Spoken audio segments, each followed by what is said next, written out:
Médicos y enfermeras navales cuentan con un nuevo centro de entrenamiento, donde a través de la tecnología podrán mejorar sus capacidades y habilidades.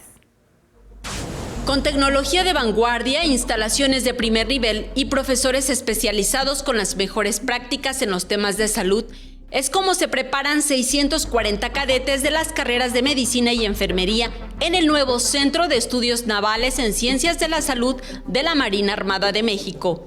Y en la actualidad hay equipos ya, como ustedes los pudieron haber observado, en los cuales ya con tercera dimensión se van analizando, por decir, el sistema nervioso central, los músculos de los brazos, piernas.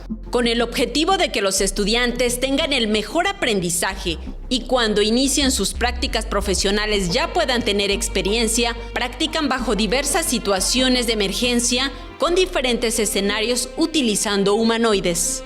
Mujeres en labor de parto, bebés en incubadora, soldados que pierden una pierna en combate, entre otros.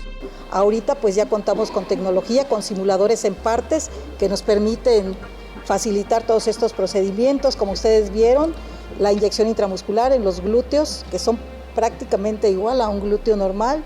La Marina Armada de México tiene 30 años preparando a médicos navales en diferentes especialidades y 46 años de profesionalizar a enfermeras navales. Es así como articulan el tema de la salud con la preparación militar, todo para servir a México.